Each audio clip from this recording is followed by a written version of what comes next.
Welcome to the Tech Egg. Don't get scrambled. Enjoy the video. You already have cables connected and monitor powered. Now open your display settings to start. You need the native resolution and refresh rate because matching them makes the image full size and sharp. Once in settings, locate the active display and check its listed resolution. If it's lower than the native value, change it. Make sure you select the correct monitor if multiple are connected. This first step ensures the system outputs the correct pixel count so the screen can fill edge to edge. Now you change resolution and scaling so the display fills the panel. Choose the monitor's native resolution from the list. That fixes black borders and pixel stretching. Next, set scaling to 100% or the OS recommended value so UI elements size correctly. If black bars persist, open your GPU control panel and disable integer scaling or enable full panel scaling.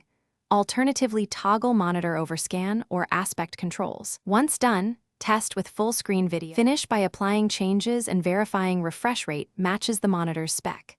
A mismatch can cause scaling oddities. Open an app and use full screen modes. Press F11 in browsers or click the Mac OS green button to confirm content fills the panel. If edges are still cropped or bordered, update your GPU driver, try a different HDMI/display port cable, or reset the monitor's display settings. One key troubleshooting tip.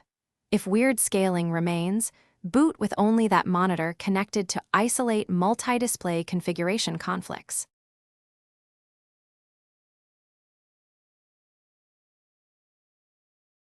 Thanks for watching. Consider subscribing if I helped unscramble your problems.